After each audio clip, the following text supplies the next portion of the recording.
I'd like to welcome all of you today to our March Chart Community Call, and I hope that spring is blossoming at least at your toes in wherever you are in the world, unless you're in the Southern Hemisphere and then you're heading into fall, into autumn.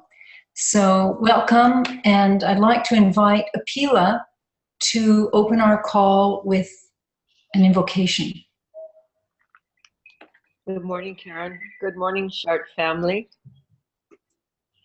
In the light of our older brother, the sun, coming to the Northern Hemisphere, caressing the plant life, the earth with its warmth,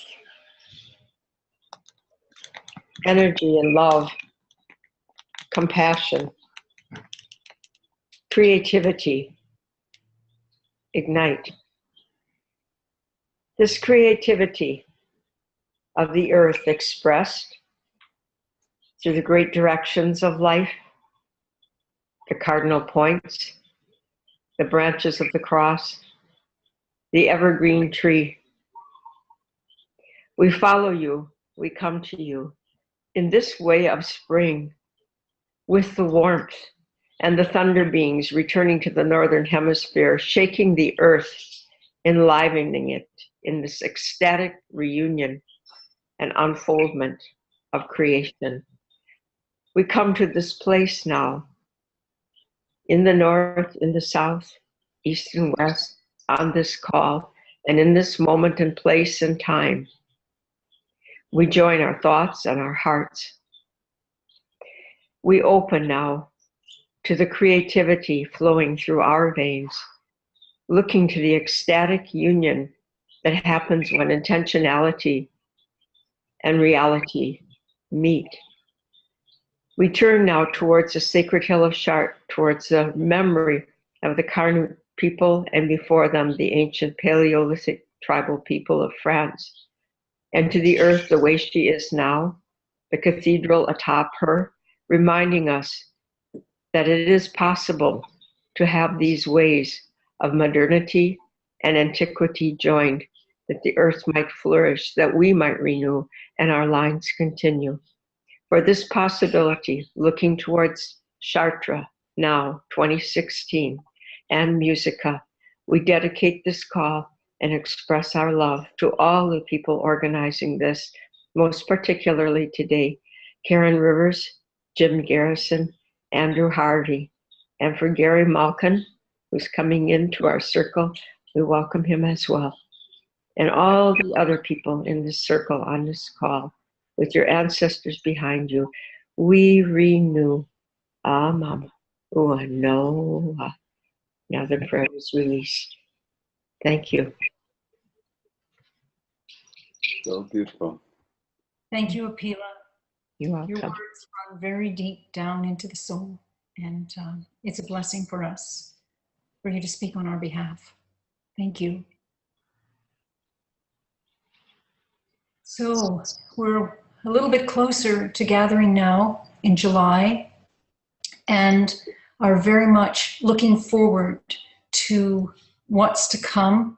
Today on our call, Andrew is going to be our guest speaker, our sort of featured speaker. And Jim, before Andrew speaks, is going to give us an update and share a few words of wisdom. And before I turn the mic over to Jim, I'd like to say that each month I'm focusing more deeply on a particular quote or idea that has come from the great masters about music. And I'd like to share with you something that was spoken by Corinne Helene. She was a Christian mystic from 1882 to 1975. And her words are, "Man is a musical being.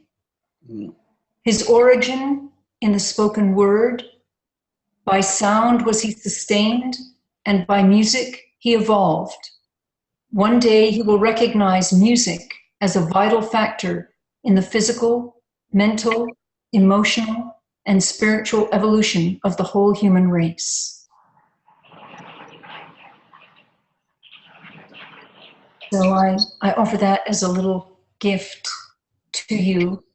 And the other thought that I'm contemplating and sort of gestating for our time together has to do with sympathetic vibration and what really is the essence of sympathetic vibration and how it affects everything in the world when a vibration begins and how we start to attune to it. And a simple example that we can witness is if you have two clocks that have pendulums that swing, if you bring them into the same room and they're on their own particular tick rhythm, they're at odds with each other. And if you leave them there for several minutes, they will adapt and adjust so they start to tick together. They will come together in a sympathetic vibration. So this is a very significant point that has to do with musica and the music that surrounds us and how it affects our inner being, how we become sympathetic with the music we hear, or our energy affects those around us through our speech or just the vibration that we're putting out. So I offer you all to contemplate this notion of sympathetic vibration in your lives, in the way that you experience the outer world and it affects you, whether it calms you through very soothing music or activates you when you're feeling like you need upliftment in some way, and the way that your energy affects others around you. So we'll go into greater depth with this when we're all together in Chart, but I sow this as a seed. So thank you. And Jim, I'd like to invite you to share with us an update and whatever wisdom is stirring in your heart. Thank you. Thank you so much, Karen. It's a beautiful sensation went through my whole body when you started your quote that human beings are musical beings. And it is so profoundly true. And I was made aware of it at the intensive we had recently here in California on wisdom in the new civilization. It was around wisdom and the seeds of the new civilization. And the opening day when we were all gathering and we were walking about the grounds, which is the retreat centers nestled in the redwoods, we came across a small little bush, and there was one blade of grass, one leaf that was obviously very excited that we were there, and in a completely calm day, it started to just twirl madly, ecstatically, in a clockwise fashion and wouldn't stop. And we were all gathered around, and I, in fact, took a little video of it and sent it out to the group. But it was a reminder of just how deeply both musical and ecstatic nature in creation is. And that's our deepest nature. And I've been reflecting on this actually quite deeply, because in the group we had a wide diversity of individuals present, and we felt such coherence as a circle. And then when I left, I realized that the circle was actually quite small when I saw the last Republican debate between Trump and the Republican contenders, and I realized afresh what Prigogine said, that we are islands of coherence in a surrounding sea of chaos. And that as politics becomes more extreme, and not only in the United States, but in Europe and around the world, it's as if our current global reality is being pulled into extremes. Our challenge as a wisdom community and spiritual community is to compensate for that by becoming more and more aligned and coherent and intentional and focused. And I want to just remind us of that in light of what I think Andrew's going to share with us in a few moments. We have an extraordinary, I would say, afterburn, Andrew, from your performance of Rumi last year that you'll report on. And then we have another gift that's descended in terms of our upcoming time together in Chartres. But at the deepest level, my increasing feeling about the world as we begin to live with accelerated time and a political economy in the extremes is that the more we are musically informed and vibrationally coherent, opportunities are going to emerge through us that are necessary for the redemption of civilization. And so anyway, that's what I'm hearing today. And I hear a echo on the line, Dan. I don't know how that can be compensated for, but I'll stop there and just tee up Andrew. And so Andrew, share with us the gift that came from Chartres last year about Rumi, and the gift that is coming to us from the above for Musica next year and the work of the Black Madonna. Thank you so much, Jim. When you said the name Rumi, which is a name that has perfumed 40 years of my life, I suddenly thought of 3 lines that set the field perfectly for the presence of the Black Madonna, and they come from one of Rumi's greatest love poems. And those 3 lines are, "O nightingale, with your voice of dark honey, go on lamenting. Only your song can pierce the rock's hard heart." Last year was one of the greatest moments of my life, to be offered the chance to give the vision of Rumi that has been crystallizing in my soul all these years in such sacred company and with such sacred surroundings was a huge thrill for me. I didn't tell anybody then, but I'd had already been working for several years on various versions of a script about Rumi's life. And in the last 2 years, I've been working with a great Iranian director who is the Charlie Chaplin and Kurosawa of Iran, a man called Parviz Sayad, a genius and a wild man and a holy man, on a script that deals not just with Rumi's extraordinary and extreme relationship with Shams, but also with the fallout of the transformative process that crucified and resurrected him. His wife was deeply shattered by what was happening between him and Shams. He married Shams to his young ward, who was 20, while Shams was in his late 60s. And this proved a disaster because his eldest son, Alaeddin, was in love with his ward, and the girl herself died mysteriously a year later. So what we've done in the script is to imagine the great transfiguring relationship with Shams, with all of its pain and horror and madness and amazement and bewilderment and astonishment and power. But we've also shown that relationship in the context of his world. And we've also shown that world in a similar turmoil to the Islamic world of our time. I'm just giving you a taste of the script because just recently I was in Mexico and met a very old friend who happens to be head of a film company who read the script and says, I want to do it.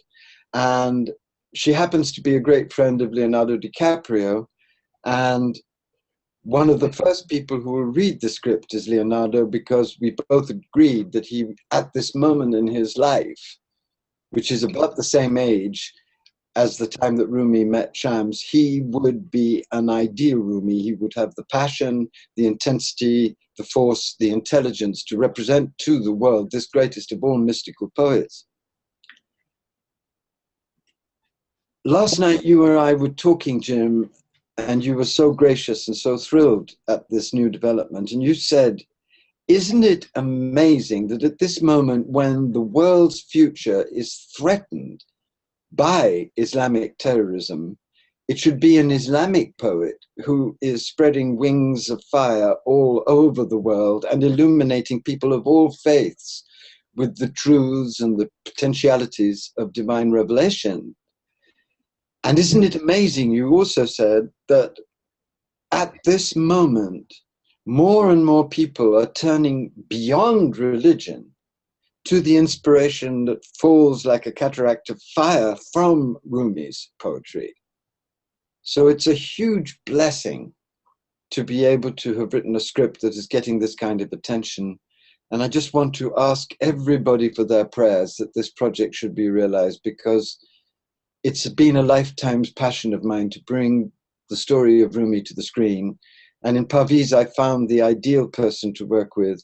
And with the potential of Capri Films really running with this film, who knows where it could go.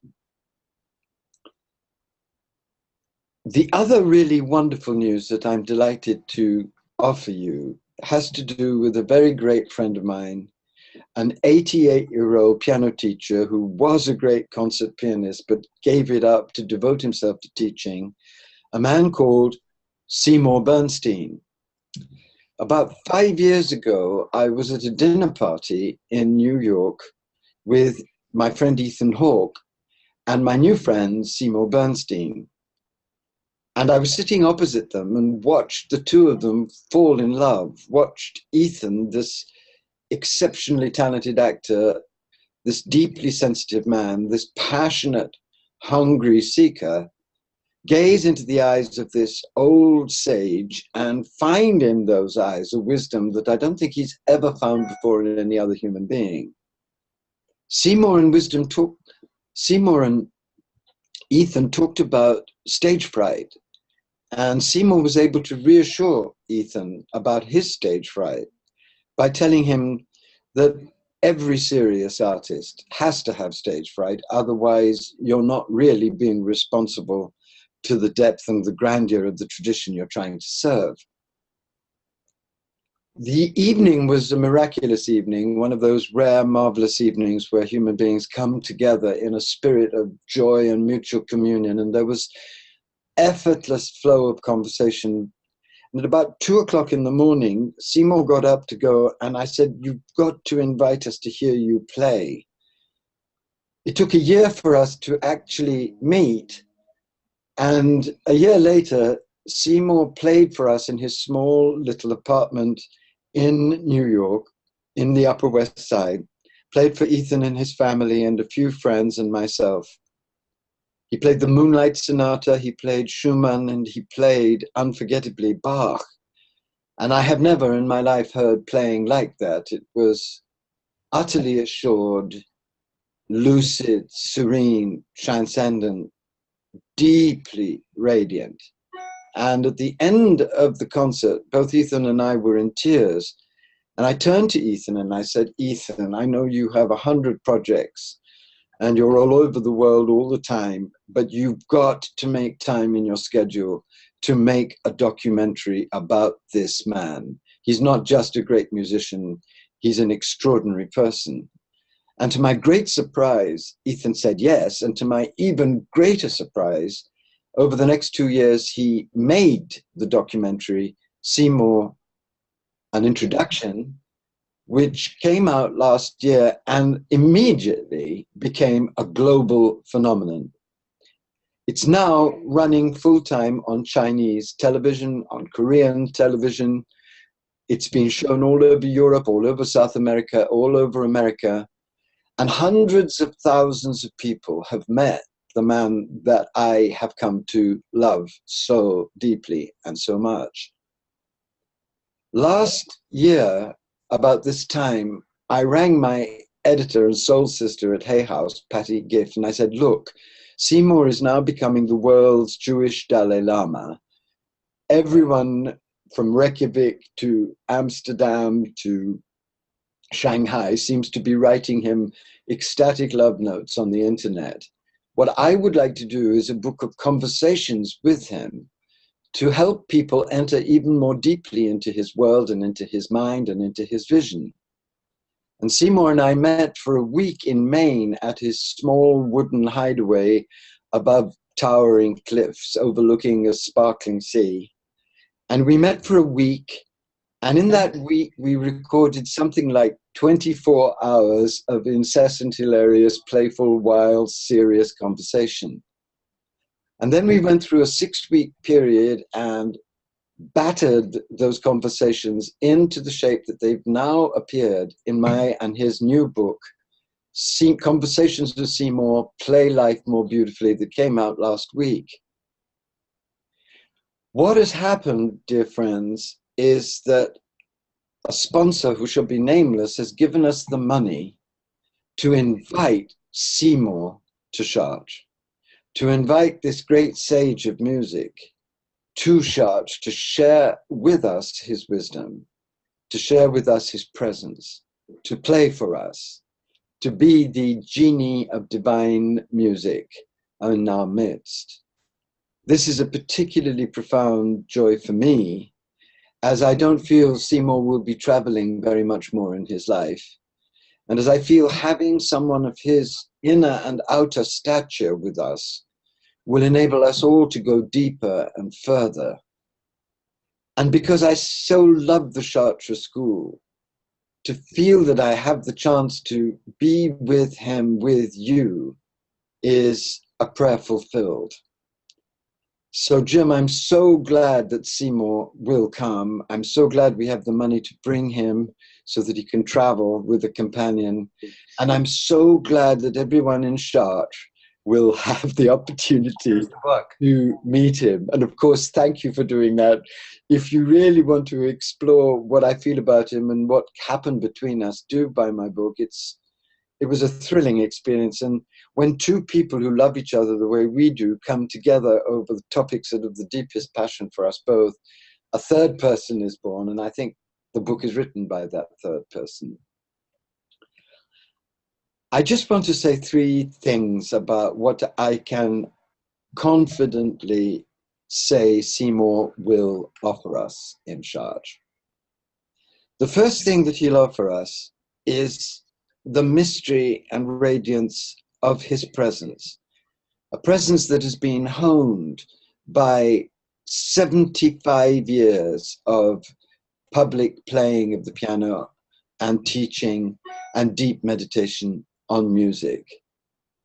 The second thing that he will offer us is a very idiosyncratic but very profound vision of how both listening to music and playing music can enable a human being to unify heart, mind, soul, and body, and play life with the serene strength and beauty that Seymour himself has come to play music. He believes that music has a divine power to integrate us at the deepest level with oneness, with the unity of being. And he exemplifies that. But he doesn't just exemplify and present it in his presence. He knows how to explain how he has found it is done. And sharing that vision has been a revelation for me. Part of it is exposed in our book. But I know that when we are together in the mystery school in Chartres, he will share even deeper secrets and even more luminous mysteries. The third thing that will happen is that Jim, I'm sure, with Bob's help and the grace of the Black Madonna, the angels, the shamans of the past, will find a piano, and Seymour will play on it. And you will hear what I've had the privilege to hear now for 5 or 6 years. You will hear someone who is one of the supreme masters of the piano in the world play directly to you from his calm and incandescent heart. Seymour's playing, like any great musician's playing, is very hard to describe. But one way I would describe it is as translucent. It springs from the deepest meditative absorption in the greatest music. It springs from a final mastery of technique, but it springs from something even deeper than absorption and technique. It springs from what I can only call a mystical awareness of the holy transforming power of music. One of the composers that he will play is the composer that he and I both believe to be the absolutely greatest of all composers, the Meister Eckhart of music, the supreme musical transmitter of the mathematical ecstasy of God's creative power, Johannes Sebastian Bach. And there is no pianist in the world who plays Bach like Seymour. Many play him brilliantly, some play him with deep poetry, but no one knows Bach as Seymour knows Bach. And I can assure you that hearing this great holy man play Bach in the aura of the cathedral will be for you and for all of us an unforgettable experience. So I am deeply grateful to the sponsor who made this possible. I'm thrilled that he can be with us. I beg you to see the film Seymour, an Introduction, which you can get on Netflix or Amazon easily. It was made by Ethan Hawke. And Jim and I will be making a conversation on the book, because Jim's only duty in all of this is to read the book by tonight. And we will be trying to convey some of the mysteries that Seymour's conveyed to me to you, so you can have a profound taste of this man. I want to move now just to a few simple remarks and stories about what I'm hoping to present to you in Chartres. I'm not going to do a lecture. I'm going to create, with the grace of the Black Madonna, the field of the Black Madonna in sound. And before I tell you 3 stories about my own encounter with the Black Madonna in music and sketch how I'm going to present the field, I just want to share with you 3 quotations from 3 very great poets of the dark feminine, so that the field can be suggested by potent and strange and mysterious images. The first set of potent and mysterious and strange images come from Rimbaud's Les Illuminations, perhaps the greatest poetry in French that he wrote at 17 before abandoning poetry altogether. And in his poem, Barbarian, he says, "The live coals and the foam and music, wheeling of abysses and shock of ice flows against the stars." Music, wheeling of abysses and shock of ice flow against the stars. And as I read that yesterday, a quotation from Kafka sprang into my heart. It's a quotation from one of his letters, and it goes like this. And it is, for me, one of the greatest things ever said about the primordial power of literature. He says, "A book should be an ice axe that hacks open the frozen tundra of our hearts and minds. A book should be an ice axe that hacks open the frozen tundra of our ice, of our hearts and minds." And the third quotation comes from one of Lorca's most famous and most brilliant essays. Federico Lorca was the great surrealist Spanish poet one of the 4 or 5 greatest poets of the 20th century. And he wrote an essay that exposed the heart of his inspiration, an essay called Duende. And duende is an untranslatable Spanish word, but Lorca flings out a whole set of emeralds and pearls and diamonds of images, trying to get to the core of what duende, this ferocious, passionate approach to truth, actually means. And in the end, he ends up with one staggering, beautiful phrase. He says that duende, which he finds in flamenco, which he finds in the ferocious mathematics of Bach, which he finds in the Passion of the Sea, which he finds in the folk songs of Andalusia that celebrate heartbreak and passion with unequaled intensity. He says duende is a dark baptism of the heart, a baptism of dark water. And I want those images to be working in your heart mind, because I want to share with you now 3 incidents from my own life in which these live coals and foam, these wheeling abysses, this ice axe, and this dark baptism happened to me. Because these were the 3 moments, the 3 experiences in which I met the Black Madonna field in music. And they're all examples of the power of the feminine voice. I've had a love affair now for 50 years with the female voice. I think in the deepest sense because it is in the greatest female singers that I found the sound of my own yearning, longing, burning, ferocious, unhealed and healing feminine. The first experience happened to me when I was 9 years old. I was watching the TV news. It was black and white TV in those days. It was 1961.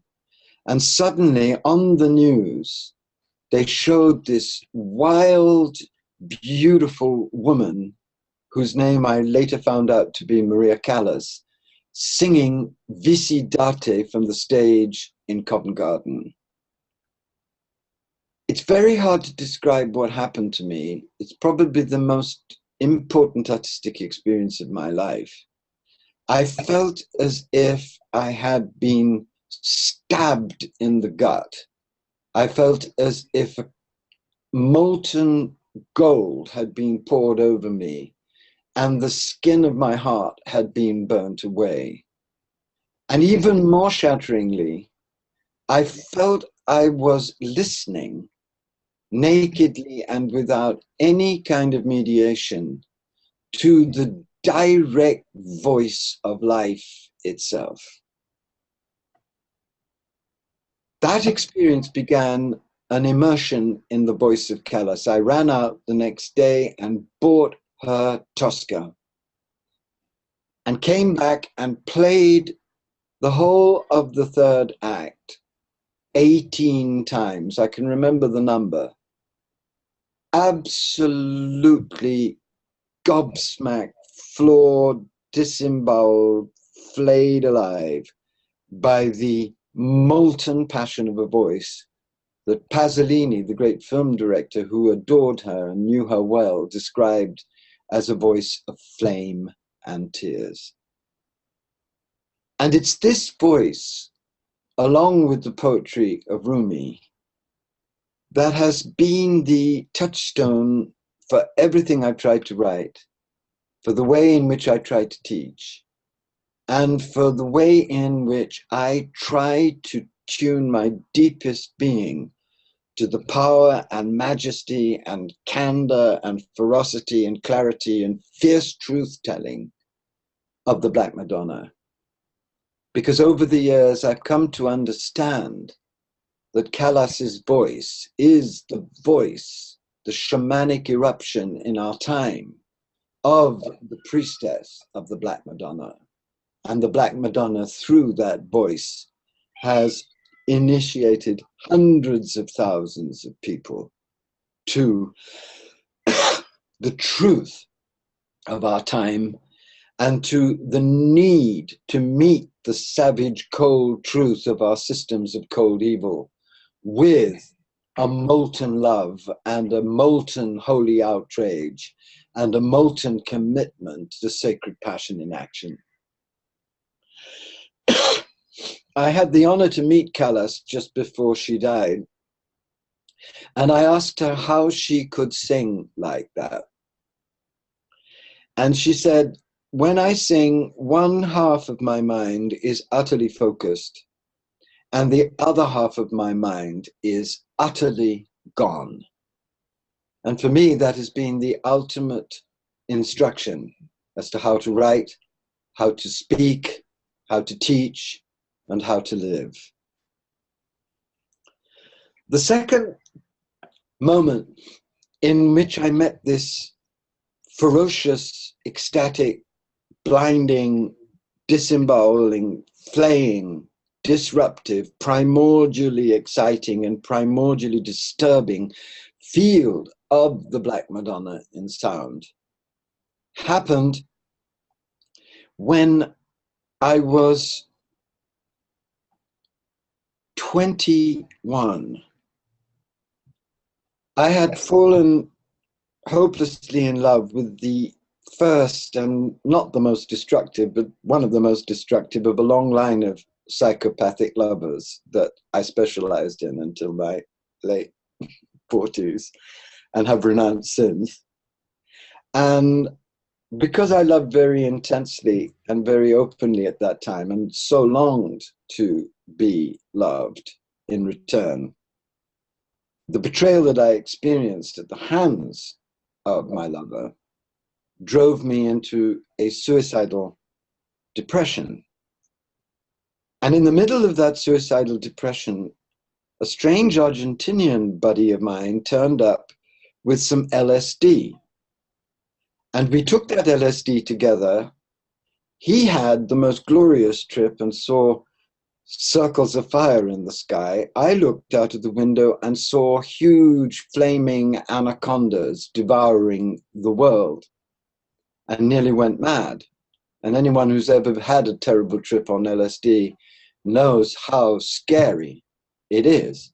And many years later, when I was working with the Tibetans to write the Tibetan Book of Living and Dying, I described the experience I'd had on LSD to an old Tibetan master who said, you were erupted into the bardos and you saw what consciousness can meet after death in the realms of darkness as it travels through them. In the middle of that night, a very beautiful friend of mine, a great poet called Sally Purcell, turned up, sufficiently drunk herself to be able to accompany me in the madness that I was living. And she started to save my life by walking me around Oxford and leading me at dawn into a garden that was covered with frost that looked like pearls that had been flung shining from some divine hand onto the grass. It was Brasenose College, and in the center of the garden there was this huge, tender, calm oak tree, which I embraced and which seemed to reach out to me and heal me. And all that day we wandered around Oxford, and that night she took me home, turned on the television, and there was Marlene Dietrich in her 70s singing live. And Marlene sang a song, an old American folk song, which is for me the most perfect of all the American folk songs. And it has the words, go away from my window, go away from my door, go away, away from my window and bother me no more. Go on and tell your brothers and tell your sisters too that the reason why my heart is broke is all account of you. Go on and take my letters, go on and take my ring. but you'll still be my own true love, as long as songbirds sing. Go on your way, be happy. Go on your way and rest. But remember, dear, you really were the one I did love best. Again, it's very hard to describe what happened when that lonely, stoic, grand, zen, brilliant, terrible, ravaged, beautiful woman stood almost motionless in the lights and sang with that shred of a smoke-stained, brandy-soaked voice those words in the most heartbreaking, lucid way. It was as if I was listening, I realize now, to the Black Madonna herself, telling the ultimate truths of heartbreak, telling them not just personally, but impersonally, and telling them in such a way as to etch them with black diamond on my heart forever. And that began a relationship with Marlene Dietrich. I bought all of her records, and over a winter in which I slowly pieced myself together and pieced my sanity together, it was her voice that guided me through the labyrinth of suffering that I was staggering through. And now looking back, I realize that had I not had Maria Callas and Marlene Dietrich to accompany me as ambassadors of the Black Madonna, as I went through one of the first initiations of the Black Madonna that I was compelled to go through, and there were many to follow, I might not have survived that winter, because my own psyche had already been so shattered by my childhood, and this experience was an experience that evoked all the suffering that I'd undergone as a child at a time when I was still not prepared, either spiritually or emotionally, to work with it.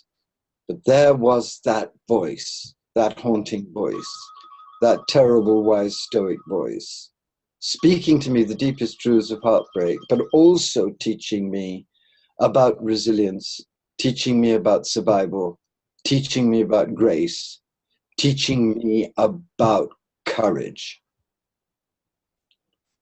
When I married my husband, I already knew that he had known Marlene Dietrich.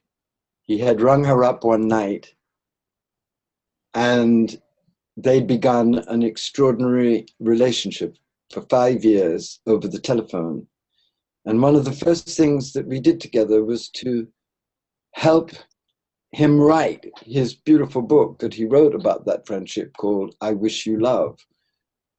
So Marlene not only helped me through the biggest heartbreak of my life, but she also guided me, I believe, in some strange magical way to my husband, and became an inseparable part of our love, especially during the time when scandal and horror exposed us to a ferocious dark night that happened after I left my guru and accused her of homophobia and had a whole series of death threats which lasted, in fact, for 3 years. And that takes me to the third experience. During those terrible years, years in which he nearly died of cancer, years in which my reputation was shredded, years in which I experienced the brutal, nasty side of this very unknown new age, years in which I came to understand the connection between the brutalities of all the patriarchal systems, between the guru system and the CEO system and the industrial system and the economic system, and realized they were all different aspects of the same monstrous death machine. During those terrible years, I came to meet a third great representative of the Black Madonna, Tina Turner. one evening, we had gone through a very difficult day in which a bomb in the morning had been thrown through our window in San Francisco. And as you can imagine, we were terrified, Eric and I. But Eric had the brilliant idea of getting hold of a 1988 concert that Tina Turner, who we were already in love with, had given in Rio. And this was a very special concert because Tina Turner had herself been through poverty, rejection, battering, degradation through her relationship with Ike. And in this particular concert, she was singing in a free concert, which she scheduled personally. She was singing to the disinherited in Rio, hundreds of thousands of poor people from the favelas who would never have been able to afford the tickets of her official concerts. And something happened on that night, something amazing. She became a flame, and you can see it if you go to YouTube. She became a flame with the pain and the wisdom and the rapture and the deep, deep, shattered compassion that she herself had learned from her own bitter experience. And she offered them all up in this torrent of sound, this torrent of wildness, this torrent of deep, erotic wonder to the hundreds of thousands of people who recognized in her and in this gorgeous, frayed, wild voice the sound of their own heartbreak, their own longing, their own courage, their own ragged, rugged joy. And it came to a moment when she was going to sing Help. And I turned to Eric and I said, she's going to sing Help? She can never sing Help like the Beatles. And he said, just you wait. And the interpretation that she gave of Help completely eclipsed anything that any other singer has ever done, because the words, help me if you can, I'm feeling down, I'd sure appreciate you being round, suddenly became not just a suburban plea for companionship, but the cry of the whole wounded feminine for recognition, for healing, for liberation, for justice. And when she finished, there was complete silence and then an eruption of applause. And I found myself feeling in my 40s what I'd felt at 9 listening to the first ambassador of the Black Madonna to me, Maria Callas, that same shock of recognition, but this time with a difference. Because in Tina's voice, I heard what Callas could never quite get to in her voice, great and sublime though it is. I heard not only the tragedy and heartbreak of the Black Madonna, but also the astounding joy that is born when you confront that heartbreak, express it absolutely nakedly and lucidly, live it all the way through, and allow it to transmute the cells of your very being into a new kind of being, one at once crucified and resurrected, one who has been through the dark night and born into divine consciousness. And so Tina became a guide into the depths of the next years, which were a prolonged dark night. And these three women, in very different but very related ways, became sound guides to the process that Eric and I both lived, a process that burnt us to the ground, but also resurrected us both. Although in the end, he was crumbled by it in ways that are personal to us and in ways that ended our marriage. I wanted to speak personally because I could have given you an overall vision of what I understand by the Black Madonna, but I wanted to open up to you the beginning of what I will be sharing with you. Gary gave the most beautiful and holy and eloquent talk, and it wasn't really a talk, it was a deep transmission from his wonderfully open heart about the healing, calming, serening powers of music. And those powers are, of course, essential. And they are the ways in which music reaches the heights of divine transmission and is able to bring the peace that passes understanding into the core of our hearts and minds and souls and bodies.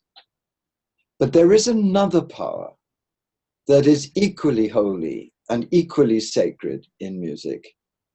And that's the power of music to be an axe, an ice axe, that breaks open the frozen tundra of our hearts. That's the power of music to enshrine and transmit the enormous emotions that real affliction and real savage heartbreak arouse. That's the power that I believe the Black Madonna transmits through some of the greatest singers and some of the greatest music.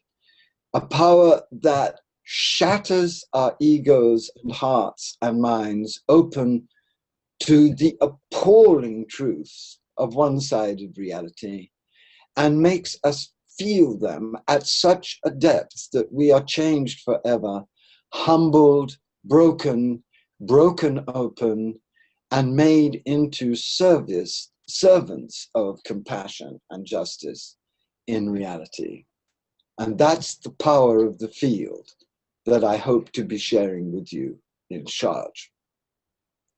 I'm just going to end by giving you a teaser of the 4 singers that will be my companions. They won't be Marlena and Tina. I will begin with Janet Baker, a great Sufi English singer, the greatest English singer of the century, of the last century. And she will open the field with the Lament of Octavia from Monteverdi's sublime and terrible opera, The Coronation of Poppaea. In the music of Octavia, and in the great aria that she will sing for us, Disprezzata Regina, you hear directly and nakedly the outraged dignity of the slaughtered and abused feminine, claiming its right to speak up on behalf of the whole shattered dignity of a whole betrayed civilization. It's very difficult to describe such music without playing it directly to you, but it is the perfect entry into the field because Octavia, who is Nero's wife, abandoned by Nero for Poppaea, in this brief but terrible and moving aria, opens up the whole of her pain and the whole pain of what Rome itself is going through as a demented patriarch teams up with a demented but very canny whore to annihilate the real feminine. And those of you who are listening carefully will understand that that's a very ferocious diagram for what's happening in our time. Then we will lead into the last 25 minutes of the greatest performance of Norma that Callas ever gave, which was at La Scala in 1955. And in the last 25 minutes, she moves through all the different registers of the Black Madonna. She moves through a duet with the man who has betrayed her that is absolutely unexampled for scalding ferocity and outrage and agonized betrayal. She moves from that into a confession of her own responsibility for the tragedy that is now coming upon her through her betrayal of her vows as a priestess of the Mother. She begs her father, the high priest, to let her children, who are illegitimate, not have to go through the death that she is going to put through.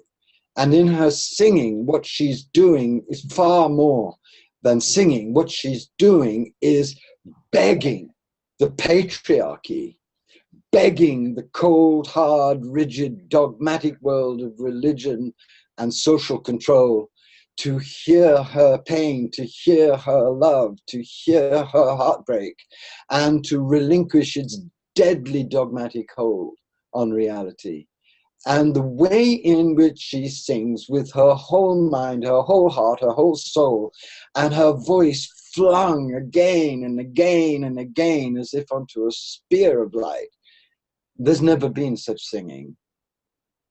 And there has never been such a shamanic eruption in sound of the essential message of the Black Madonna to us at this moment. That is how she, I believe, is singing in this terrible time, begging, begging, begging us to wake up and reconnect with her truths of interdependence and interbeing and compassion, so that we can stop this remorseless death machine from destroying ourselves and the whole of nature.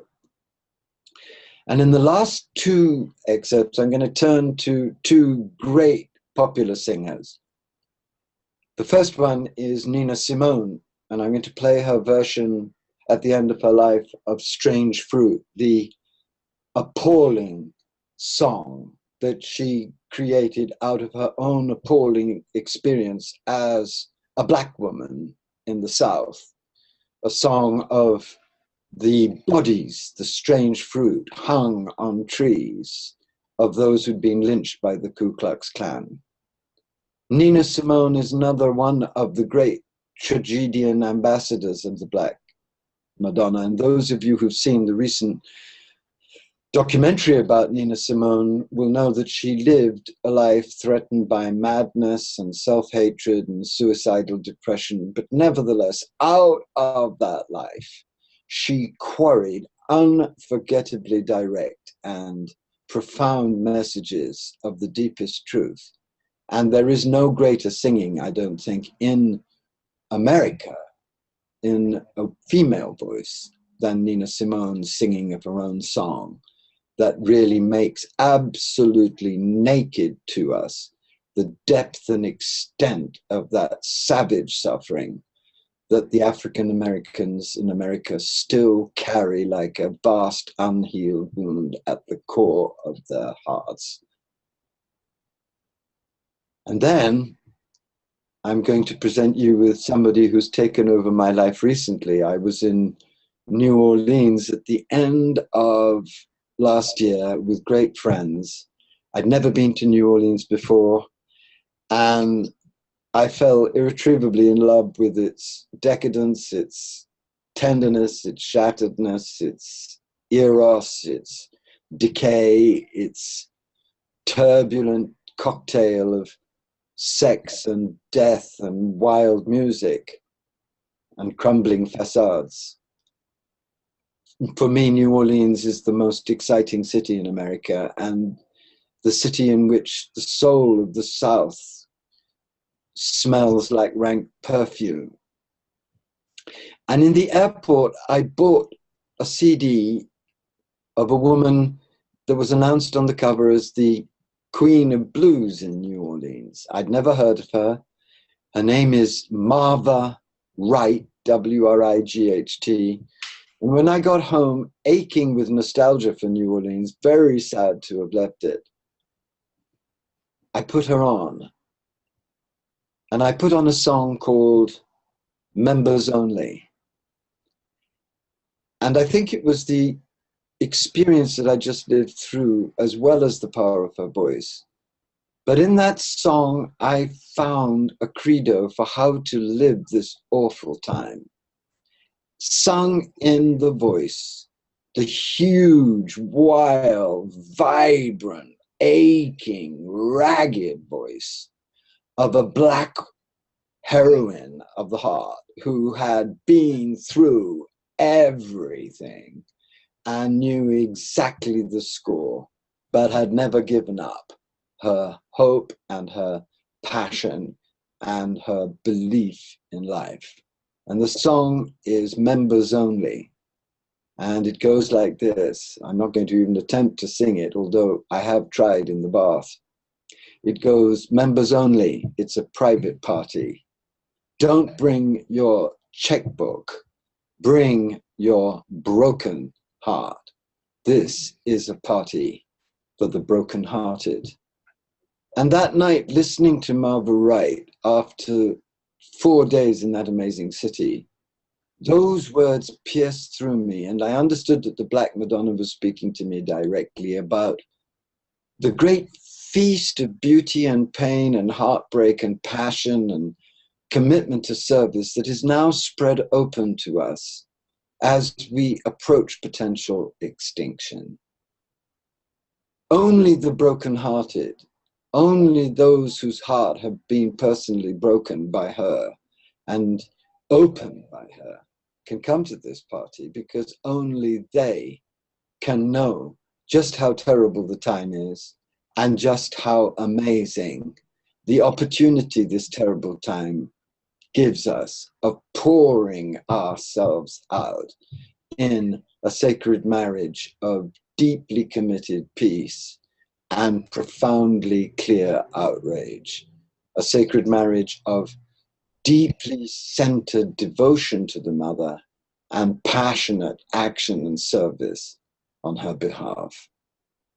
There'll be much more in Chartres, but I hope I've been able just to give you a whiff of the old wild perfume whose bottle I will hope to unstopper for you and make you as drunk as Rumi's Nightingale on. Thank you, Andrew. That was quite a moving talk about the music that you shared and your personal experiences, not to mention the film about Rumi and your experiences with Seymour. So thank you. And we're all very much looking forward to what's coming in Chartres, both with Seymour and with your expressions of the Black Madonna through music. It's a new idea for me to think of the Black Madonna through music, and it's a really beautiful portal. So thank you for offering that. Thank you. Yes, and I'd like to make it possible for people to ask questions or comments on what you've just spoken. If there are, love to hear. Dan, can you manage that for us? Yes, if anyone would like to contribute or ask a question, if you'll hover over the top of your Zoom window, you'll see a hand. You can raise your hand and I will call on you. And Karen, if you hover over the bottom of your Zoom window, you'll see participants. If you click on that and click viewers, you'll see who has their hand up. Paul Close, I'm bringing you into our conversation.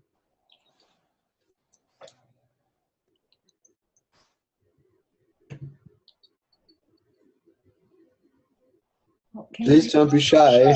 Hi, Andrew. So Hi. wonderful. Thank you so much. Here he is. Hello, both of you. Hello. I'm wondering if you could give the title of the book again, because I didn't catch it. Oh, God, yes. I will repeat the title several times if you want. It's called Play Life More Beautifully, Conversations with Seymour. And it's Seymour Bernstein and Andrew Harvey, and it's come out with Hay House.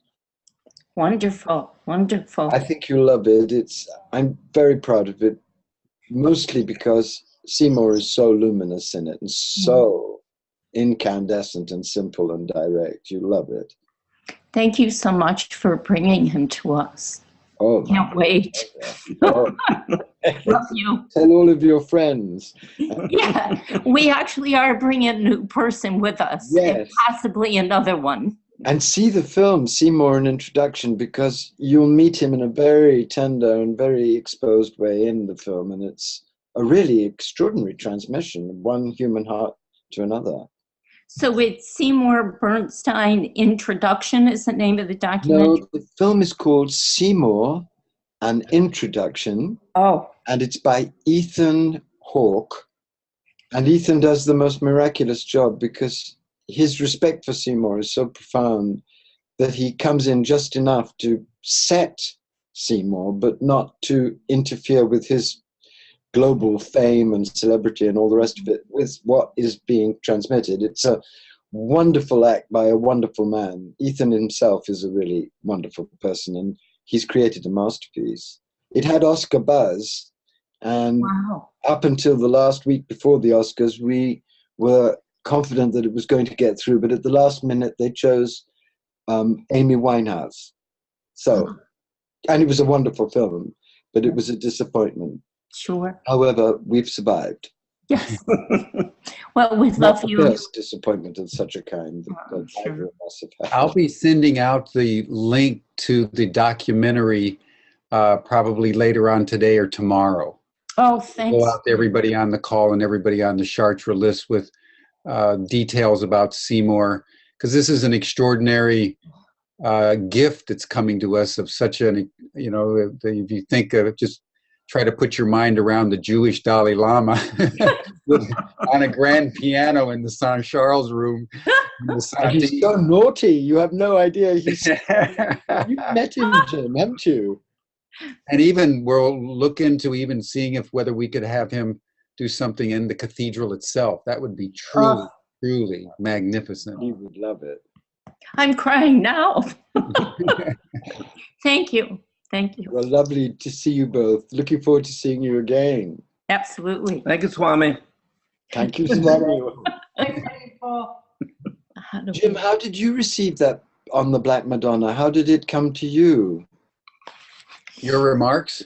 Yes. Well, I found myself profoundly moved. I like Karen, you tend to think of the Black Madonna in kind of archetypal and spiritual, almost abstract terms, and you made her palpable. And that I think is what what music does, music. and Yes. what tremendous shamans of the Black Madonna, these great women who've Exactly. been both wounded and exalted by her, can make available. And I think Aretha is another one of them. Judy Garland is another one of them. They carry that singing wound of the Black Madonna. And if any of you have the opportunity to see the documentary on Nina Simone, which I just saw a couple of weeks ago, you see a woman coming out of post-slavery South, oh God, it's terrible. making her way up like a tender shoot, and abused and manipulated, and finally finding her voice and her power. And her voice changes as she matures into who she really is. And she pays the ultimate price, but it's an extraordinarily moving documentary on Nina Simone. It's on Netflix, and it's probably available elsewhere. Gary is here. Oh, Gary, speak to us. Gary, hi. Hi. Thank you. Can you hear me? Yes. Well, this is such an amazing talk, Andrew. And I just wanted to say how thrilled and excited I am, because I've heard about the movie about Seymour and was planning to see it before I knew any of the associations with Chartres. And then just to hear your talk today, Andrew, I just want to be transparent in saying that it really awakened me to the part of me that was wanting to be respectful around the Chartres community and the whole associations with spirituality and the church and music, and for you to bring forward the diverse audiences or diverse talents of Marlena and all the amazing, Maria Callas, and then Nina Simone. It just really liberated for me the part of me that was putting on kind of a layer of things that had to be spiritual. And yes, I have been touched so much by music in the way that you described. In particular, Mahler's 10th symphony that was completed by Derek Cook was the work, even though it was not officially finished by Mahler, it was definitively his, and it was orchestrated in the style of, and I used to use that movement to process the agony of betrayal and abandonment and fear and pain. I couldn't do nothing but immerse myself in that movement. And I just really appreciated how deeply you opened the full range of human experience, the full range of every single embodiment of those that have traveled through the dark waters and emerged with this gift of creativity. And you've really upped the game for me about what I really want to learn and experience with everyone there, from you and Karen and Seymour and all that are present. So thank you for I think all music is holy, Gary. I think all great music is holy. And I think somebody playing a clarinet on the side of the street drunk in New Orleans can give you a mystical, ecstatic experience. I know, because I've had that. And I think it's so important that we don't repeat, even unintentionally, the cliches of the New Age movement about what holy music is. Any great musician is an instrument of God. Sure, and true. You can have electric, mystical experiences. I know you know, of all people, from Rastafari and anything. And it's important to get that energy into the mystery school, especially when we're dealing with this sublimest of gifts to us. Yes, yes. Well, you know, because I get so horrified by what I'm seeing in the American political dialogue today, I often need something that brings me into peace, because I get so agitated. I hear you. I get it. And I love that in music. I listen to Gregorian chant all the time. I listen to your beautiful music. I listen to Berezan's incredible praises to the world. Yesterday I listened to it all day. We need the healing, calming power of music, but we also need the ice axe.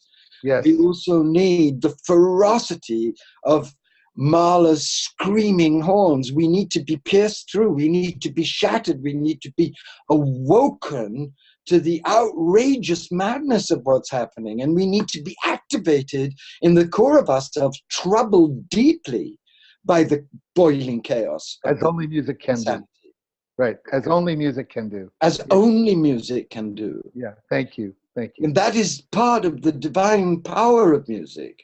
Right. And when people talk usually about the divine power of music, they usually confine it just to the light side. And that is such a dereliction of the fullness of the power of music. Well, and I wouldn't use the word light because it could be misconstrued. I would say the uplifting. Yes, right. Uplifting, right. But if you look at Beethoven, for example, he can go from one to the other in the space of 4 bars. And he's a master of the mixing of the uplifting and the devastating. And that is why Beethoven is the Rumi of music. Beautiful. Right. Beautiful. Thank you. I'm tired of the whole New Age coma, institutionalized coma, the way in which the New Age has created a sound field that is like beige carpeting in Idaho. Well, you know, that is exactly what you weren't doing. That's why I said how beautiful it was to hear you speak of the holy healing power of music. But it's time that we bring into the spiritual movement the real Shiva, Kali, Black Madonna devastation of the heart, that it can also work. Well, it's amazing. If I may say one other thing, hopefully I have the time. I was just at a conference of the Association for Transformational Leaders, and there was a speaker from USC who talked about leadership and the true leaders like Mother Teresa, Martin Luther King, Lincoln. And what he said was, he was a dialectician. He said that the only true leaders that really made a difference were the ones that embraced in their talks and in their embodiment the divine of the light and the possibility of the great, awakened future. In the same breath and same conversation, the darkness of what evil we are able to bring upon each other, and to be able to swing back and forth and allow us to process all of that, where often you can study them in their speeches, the full embrace of what leadership's all about and not be afraid of it. So this really mirrors that in a beautiful way, and thank you for that. No, thank you. I'm so looking forward. You're going to love Seymour, and he's going to love you. You're going to have a buddy. A real buddy. I'm so excited, really. He's the enchanter of hearts. Dogs fall in love with him. Trees bend over. Stones start with tango. You have no idea. All right. Thank you, Andrew. What a gift. I hope this, I'm very excited about it. Me too. So I'm going to jump in here, unless somebody has a burning something they need to say before we close. I'd like to invite Apila to say a prayer for us and send us on our way for this next month until we meet again on April 7th, when Gary will be our featured speaker. Yes, excited about it.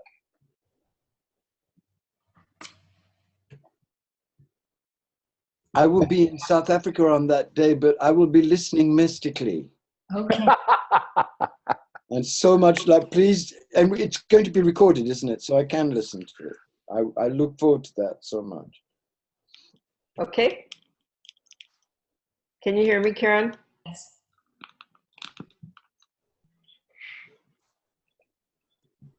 In the diamond light of the darkness, the one whose name we call to mind and heart today, may it be that as we come to this hill of dreamers, the mystery of Chart, through the gift of musica, guide us to the faithful, fateful encounter of devastation and renewal. Approaching that moment, Mother, may we perceive the glittering light, the diamond radiance of the blackness that brings us home. May life renew. Amen. Thank you, Apila. May you be showered in blessings. Thank you. And thank you, Andrew.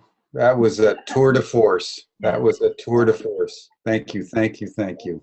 It's an honor, and I think we should give these talks to everybody who wants to get into Seymour and music too, so we can all, there's a library for people to get to, and when we get to talk together, we can send it all to people so they can really see what we're building here.